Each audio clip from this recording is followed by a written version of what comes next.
Et 7h38 sur Sud Radio, bah oui, c'est bien ça, il est 7h38, hein. Ne ratez pas le bus qui va passer tout à l'heure. Guillaume Bigot, lui, ne l'a pas raté, il est bien là, avec nous, au Salon de l'Agriculture. Bonjour Guillaume. Bonjour Patrick, Comme chaque vendredi matin. Alors ce matin, vous voulez nous parler de diplomatie et revenir sur ce que vous considérez comme une humiliation pour la France par le Maroc. De quoi s'agit-il précisément? Je crains le pire Patrick, parce qu'un journaliste qui l'interrogeait sur la détérioration de nos relations avec le Maroc, le président Macron a répondu de manière, pour le coup, très diplomatique.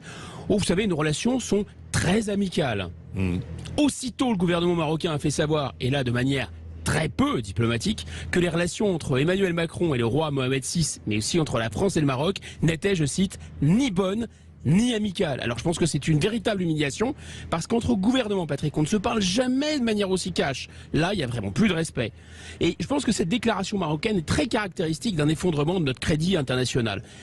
Présidée par Emmanuel Macron, la France, puissance dotée de l'arme nucléaire, est vraiment en passe de devenir un paillasson diplomatique. De son côté, à cause du rapatriement d'une franco-algérienne, le gouvernement d'Alger a rappelé son ambassadeur à Paris. Le Burkina Faso avait déjà rappelé son ambassadeur à Paris. Le Mali avait expulsé notre ambassadeur dans son pays.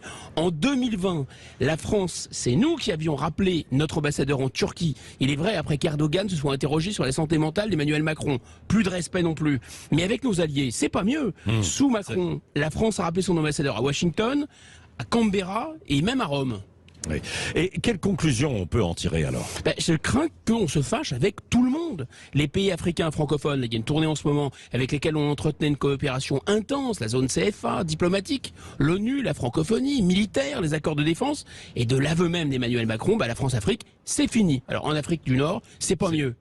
On a réussi l'exploit de nous fâcher avec l'Algérie et en même temps avec son rival marocain. Même exploit avec la Russie et en même temps avec son ennemi ukrainien. Nous ne parlons plus à Vladimir Poutine, tandis que le président Zelensky espère que cette fois, perfide, Macron a vraiment changé. Même exploit avec Trump et avec son rival Biden, que le président français a caressé dans le sens du poil, le président démocrate, avant de découvrir qu'il nous avait planté dans l'affaire des sous-marins. Nos relations avec le monde anglo-saxon sont tellement dégradées que la première ministre Liz Truss britannique n'avait même pas su dire si la France était un ennemi ou un ami.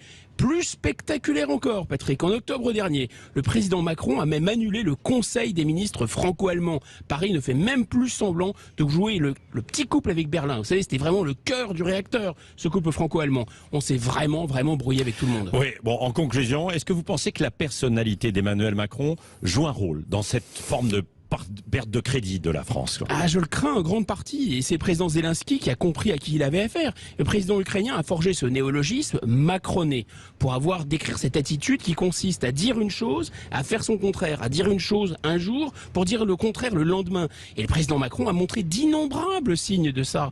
Par exemple, il expliquait que l'OTAN était en mort cérébrale avant, aujourd'hui, de se comporter en parfait petit soldat de l'OTAN. Il y a une autre explication. Vous savez, Patrick, en général, les gens qui sont cassants et brutaux, ils ne sont pas que des amis, mais en général, ils se font respecter.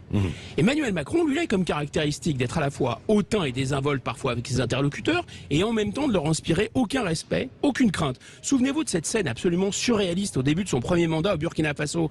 Il se moquait de son homologue, pourtant son aîné en Afrique, ça compte, en lui expliquant qu'il allait réparer la clim. Alors rien d'étonnant ensuite, à ce que ni au Burkina Faso, ni ailleurs en Afrique, ni nulle part, on ait vraiment beaucoup de respect pour la France. Le président Macron est tellement content de lui qu'il ne se rend même pas compte toujours qu'il s'humilie parfois tout seul.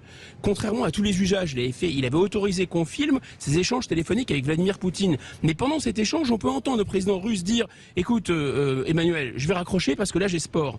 Il y a aussi cette scène absolument surréaliste. On voit le successeur de Charles de Gaulle courir comme un chihuahua derrière Joe Biden et le conseil du président américain lui dire écoutez, il faudrait mieux qu'on rentre parler plus au calme.